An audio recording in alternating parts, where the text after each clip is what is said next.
Hey boxing fans, welcome to another edition of Boxing for Real. I'm your host, Don Omega. I am Truth. With me as always. We're talking the fights coming up. The big fight coming up. Cannot believe this fight is finally just about here. Almost. Edison Miranda versus Alan Green. Big fight. We're getting this one for free. Well, yes. HBO, not subscribers, not extra.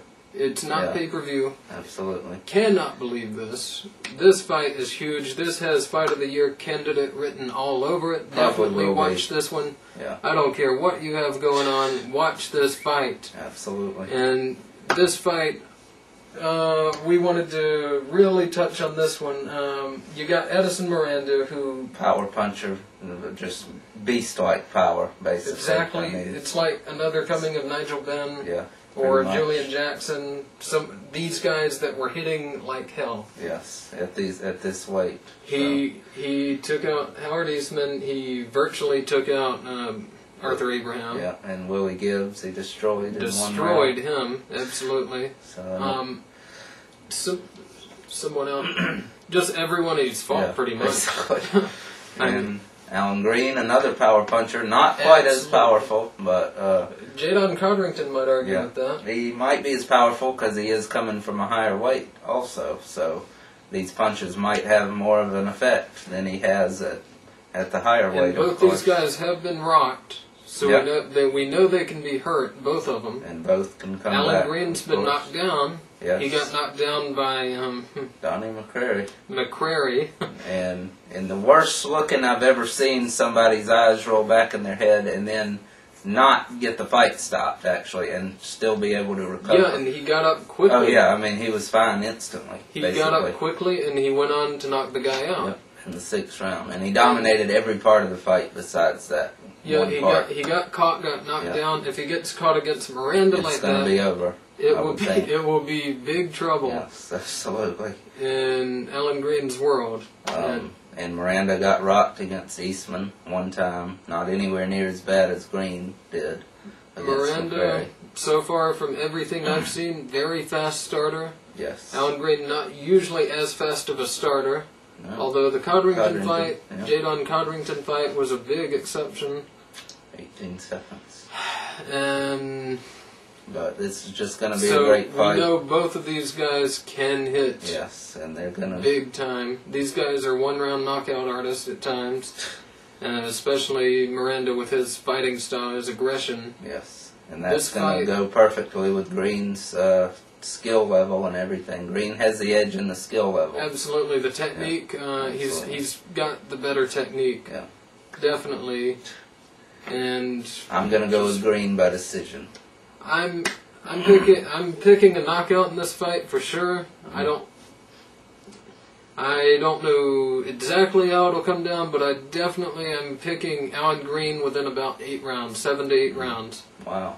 Yeah, that's be a great performance for Green. Just both these guys hit really hard, and it's not because Miranda will just get knocked the hell out or something like that. I think it'll be a back-and-forth battle until that around the 7th or 8th round, when these guys, they just hit too hard, and once they start hitting each other cleanly, whoever's landing first will be the one that comes out victorious, and I think that'll be Alan Green with his ability to elude, more accurate, to get away from Miranda's shots. Absolutely. And he's going to be anticipating those shots. He's going to be anticipating that aggression style, and I think he'll be able to neutralize that.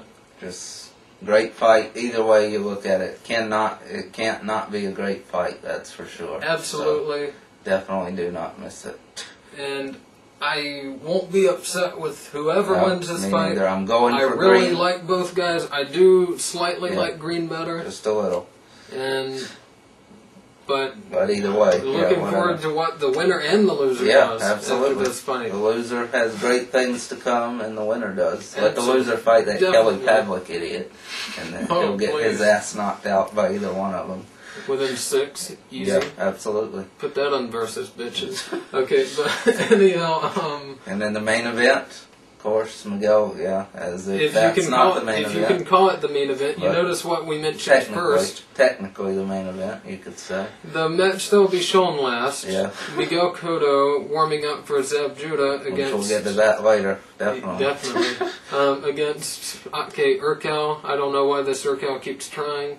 No. It's not going to happen, man. Give it up. Only has 3 losses. Yeah, he's a good opponent. Yeah, absolutely. He can get to the top guys. He just can't beat them. And he's tough. Definitely a tough fighter. Took Vivian Harris 11 to knock him out, and took him the whole decision first time, and also took Tszyu decision. Yep. So he's a tough fighter, but Cotto's gonna destroy him.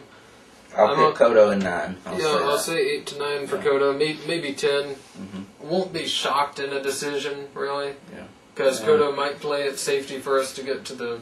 Yeah, to get to the June fight. The June big fight. Anyhow, definitely a Cotto field day. Of course. No doubt. Cotto tune-up without any problems at all. So, shouldn't be a problem. Great card there. And on Showtime, you have another possible fight of the year. Now, this is ridiculous that they have 2 such great fights same night. This Saturday coming up, February 24th, has nothing. So why not put one of these on that card, on that date? By the time you see this, no telling when that was. But February 24th has an open date. So nothing there. Absolutely. So it's ridiculous, of course, once again.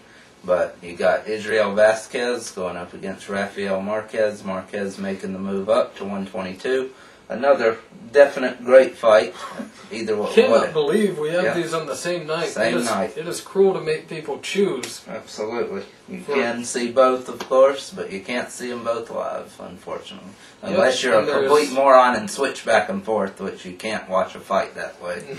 So don't try that. Nope, you don't watch fight that way, definitely. Just be careful to check which one of these will be showing the West Coast feed after the East Coast one. Yeah, that's Showtime. Because sometimes they will have both. Yeah. For both channels will show the West Coast feed also. Yeah. But not always, as I found. HBO, on the championship boxings, they show the West live, along with the East. On the Boxing After Dark, they do show the West 3 hours later. But this is a championship boxing card, so the West will be shown same time as the East. So you want to watch the HBO live and catch the Showtime one on the replay on the West. Exactly. Or have a VCR in another room if you want to see the other one first. Definitely. Whatever. VCR, it doesn't matter. Or TiVo or whatever the hell. Digital video recorder. Whatever you have. DVR. Just make sure you don't miss these fights. Linking it through. Just make sure you don't miss any of these fights. Absolutely. Israel Vasquez versus Rafael Marquez. Both guys... Very powerful guys. And Marquez making the move up, so Vasquez might be a little more powerful. We're splitting hairs on this one. We think we have different people winning this fight. I'm going with Marquez. Okay, yeah. I said Vasquez has a very good chance. I never actually did pick him. I was under the impression you were picking Vasquez.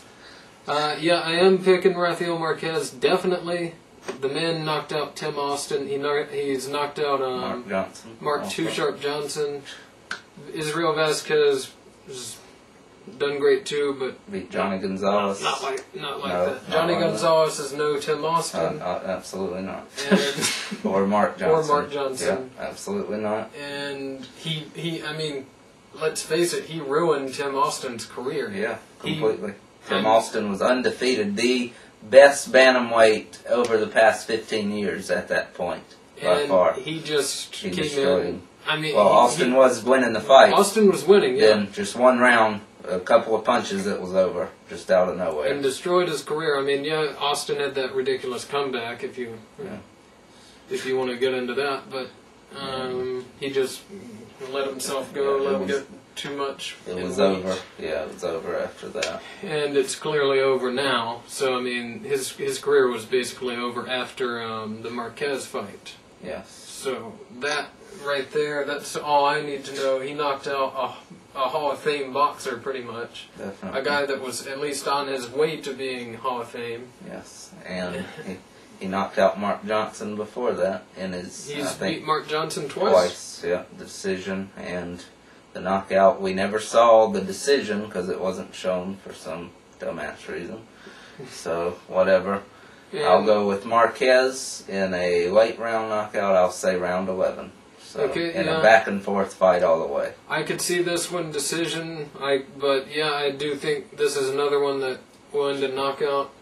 And I do think I pretty much agree with you. Yeah. Late round knockout, 10 or 11, somewhere in there. Yeah. Just great fight, and I will not be a bit surprised if Vasquez gets the knockout himself, or gets a decision. Yeah. No outcome of this fight will surprise me. Absolutely. I wouldn't even be surprised if we have like a Morales-Barrera war type war, where you don't know who the hell wins. Yeah, absolutely. Where it could be a draw, where a draw is probably, truthfully, the most fair thing, because it's so hard to tell. Both fighters said at their press conference they're both willing to die in the ring, and you can believe it with these two. And someone probably will, so you'll want to watch this one. Yeah. Well, this fight held two fights the same night. Fight of the year candidates. Definitely. So if one's not the fight of the year, the other one almost certainly will be. Absolutely. And in the same year as Mayweather De La Hoya. Yeah. And we got a bunch of great fights coming up. Just need to learn how to get stuff on every single weekend. These morons don't know what they're doing at the networks. Exactly, fully agree with that. That's really our only problem. And the fact with not showing prospects. Oh, and on the undercard of that, by the way, is Vic Darchinyan versus someone he's going to beat. So good. Hopefully he gets the fight with somebody. Watch him so you can see that, yes, Arce will destroy him if they fight. And... or Fernando Montiel or Martin Castillo. Whoever. Or any of them. Nobu Nishiro. Yeah, anytime he steps up, he's going to get crushed. So he's fought some okay people. He hasn't fought just... He's fought a couple decent people, but... just too wide with his punches. Too wide with his punches, and I just don't like... I don't like his overall technique anyhow. No. And, I don't know, I just don't like him. Me neither. Anyhow, that's this show. See those fights. Definitely don't miss those fights. Great night. All these fights, all four of them. Absolutely. And, well, you can miss you can miss Darchinyan, but the rest definitely watch. Now, check out Darchinyan so you know what you're watching whenever you see Arce or someone like that beat him. Anyhow, boxing fans, thanks for tuning in. As always, boxingforreal@gmail.com. See ya.